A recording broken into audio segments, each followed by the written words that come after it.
Hey everybody, I'm gonna hit record on this bad boy and see what comes out. I've been working through a few notes that I wanted to share with you about the confessions of a recovering superhero. That is me. As a child, I always had a towel with a safety pin, if I could find it, around my neck. It was always the best day if I could find a safety pin, because then I could put a towel on. I think we even had one red towel. We had a lot of blue towels. Batman was cool, but if I could get the red towel, holy cow, I was Superman. And I wore that towel to school, out to dinner, to church, any place that I would go, because I just wanted to be a superhero so bad. Well, now I'm in this business where I meet a lot of guys who are not really showing up the way that they want. And a lot of it has to do with this sort of hero syndrome, as I've heard it discussed. This idea that my role in life is to sacrifice for other people so that I can have value. It sounds really altruistic, and it's not. And I really will get to that. This is not going to be some video about saying how awesome guys are because they're willing to do this. As a matter of fact, I can remember this time in like some sort of a religion class or something that I was in where we like talked about philosophical stuff and morals. And the question was posed by the teacher: if you saw an elderly woman and there was like a bus coming for her and you could save her, but you would have to get hit by the bus, would you dive in there and push her out of the way? And I remember thinking, what an uninteresting question. Hey, Jake, would you rather be a hero or spend years suffering in guilt and shame? And so, yeah, I would save her, but it wasn't some selfless act of love. It was simply me knowing that, yeah, maybe I would be dead, but I would win at life. And so good for me. Like, this is the whole point. But the only other option is to go through life losing at life. Plus, if I were to be honest, there's a part of me that believed I could survive the impact. And so whatever, I was going to get a win-win situation, be a hero and continue living. But the point of it all is that even though I like to think I am a free thinker, that I'm not so influenced by culture, that I'm above it all, I actually am. I have this superhero syndrome as well, or this hero syndrome as well. I, want to be the one that is inconvenient so the other can be convenient, so that I will be validated, so that I will have my significance, so that I will be valued among the other men or whatever, who are basically just all wondering, if my moment came when the old woman is there and the bus is coming, would I rise in that moment? Would I show up? And really finding out the answer to that being yes is the greatest thing I could ever imagine. So I like to think that my hero syndrome, that my desire to be a superhero came from me, that it was me being an independent thinker and the one who wanted to rise up and save the world with all of my altruistic and selfless goals. But the truth is, it's probably put on me by culture. And as much as I would love to think I'm above the culture, I recently was asked to read a book for a men's group that I'm in at the church called The Boy Crisis by Warren Farrell. And in that book, he makes the claim that most society believes that a man's primary role is to provide money for the family. I'm like, come on, Warren. That's such an antiquated idea. That is not the case anymore. That's not what any of us are thinking. Even though secretly I'm like, yeah, starting off this business thing, there was a lot of stress involved in that, and thinking that, okay, I'm gonna be making no money and I have a daughter and I have a wife, and like, what kind of man am I if I can't pull this on? Sure, it was in there, but whatever. That's just sort of dismissed to the side. But he makes an interesting point. In his book, he talks about how many men are in prison for not making their child support, for delinquent child support payments. And he points out there are no men who are in prison for not spending enough time with their children. And there are no women who are in prison for denying any man time with his children. That the crime is only not providing the money. That not being a dad is not a crime. It's not an expectation. That when it comes down to it, when it comes down to brass tacks, your role is to provide money. And then he goes on and he explains that men sometimes have the thought, I would be serving my family better. My family would be better off with me dead versus alive. And it's a little bit of a math computation about going through a hard time and how your salary is coming in versus life insurance, or how their expenses would change, or what they might receive in death benefits if you were gone. And you think like, oh wow, I'm actually more valuable dead than I am alive. And I've thought that before. I've done the math on that a little bit. It's not really my most proud moment to say, but it's crossed my mind. And he points out in the book that this is not a common thought for women, that this is a common thought for men, because we see ourselves as only there for this purpose. And I was like, dang it, culture got me.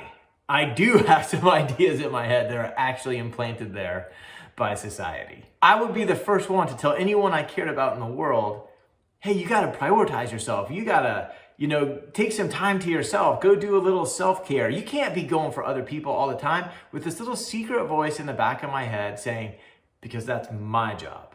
I put myself last on my list and I slap a medal on my chest and I'm like, look at me. I don't prioritize myself. It's so strange. Bottle it up, suck it up, handle it, get over it, be a man.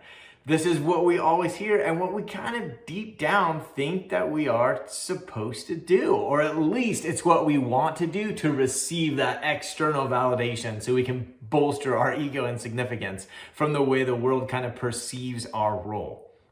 And this has terrible negative side effects in terms of this toxic masculinity, the aggressive nature of men, the rape culture in our world, the Me Too movement, lack of sleep at night, this excessive pressure, the fact that we can't get off our phone to be present with our family, even suicide.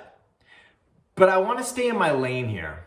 I want to talk about the experience that I've had being a man who is on this journey, thanks to Wit, of taking a look at the experience I have of being a man. I've learned to take a look at my experience of life and evaluate it and see what I want to keep and what I want to dismiss. And so in that vein, that's what I want to talk to you, especially you men out there today, you dudes.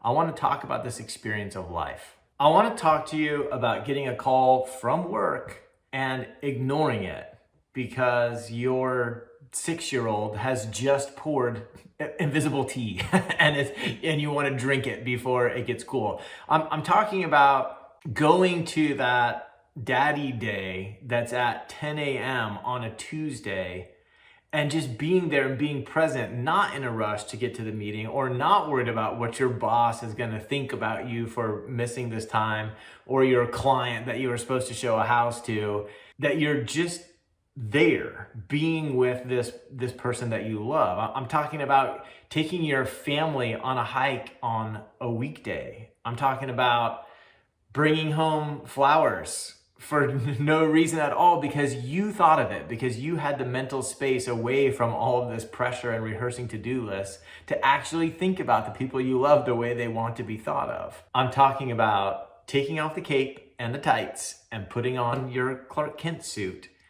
and actually showing up the way that you'd be proud of yourself for showing up with the people that you care about in your life. The secret to doing this is surrender. And I'm sorry, that's what it is. It's brutal for me too. When Paige was little, I used to always take her into the mountains because it was the easiest place for me to be a hero. I knew everything. There was every danger and I wasn't afraid because I'm not afraid of stuff that's in the mountains. And so Paige would be afraid and I'd always say to her the same thing. She would get nervous and I would say, Paige, what can hurt you if I'm with you? And she's a little 3-year-old look up at me and she would say, nothing, Dad. I'd say, that's right. Now let's go into the woods. All right, go do whatever we're gonna do. Oh my gosh, it felt so good. There was nothing more validating than hearing her say that. Now let's fast forward. And she is 9. And I have to do the hardest thing that I've ever had to do in my life. Her mother and my marriage had been falling apart. And we had been keeping that from her to protect her. So she didn't know. She thinks everything's going great. And we've decided to get a divorce. So I had to go into my daughter's room and sit her down. And of course she doesn't know what a tough conversation is. She doesn't recognize any of the social cues that this may be some bad news that's coming. She's just like, yeah, we're gonna sit down and talk. Okay, Dad, I love to talk. And I've got to start this conversation. I got to figure out what am I gonna say first? How am I gonna tell her that I have let her down? That I told her that nothing could hurt her if I was with her, but she was about to be hurt worse than she's ever been hurt, and it was largely my fault. That's a brutal thing to do. That's a moment I never want to live again. However, I've done a lot of healing around it. And this is what it looks like. I've gone back to that moment. I've gone back in there and I've replayed it differently. And so now, instead of seeing that moment as the moment that I failed as a father, failed as a man, lost at life, did not jump in front of the bus to save the old woman, I have surrendered that moment. I have seen that moment as the moment where I sat down in one seat and Jesus sat down next to me. And I explained to Paige, listen, we've been operating as if I'm the hero, as if I'm the one that can never let you down. But I want to introduce you to my friend Jesus. He's right here. This guy will actually never let you down. This is the hero. I need his help as much as you do. And it became this moment of surrender. It became this moment where I stepped into the role of the damsel in distress. I was willing to give that up, and I gave this off to Jesus. And when I went back and I played it out that way, the pressure just came off of my shoulders. My biggest failure in life turned into this moment where I educated my daughter about how things really work, about what's really going on. I stepped out of this cultural narrative that we have going on about what a father-daughter relationship is, and I got to point her to the truth. And oh my gosh, the freedom that came with that, it has been immeasurable. This is what I want to encourage you guys out there with today. Surrender. Ask for help. Grab the team, circle up the same way that you would do if you were playing a sport. And let's not try to play all the positions at once. Let's actually contribute in the way that we're supposed to contribute and trust that other people will do the same. Maybe write stuff down. You don't have to call it a diary, but I'm telling you, when you start to take a look at what's inside of here and you start to write the stuff down, you can see the patterns. You can see the stuff come up. It's how I saw why that moment was causing me so much pain in the past and how I found relief from that moment. And when you do that, you will find that you're a little bit more willing to own your errors, and a little bit of pressure comes down.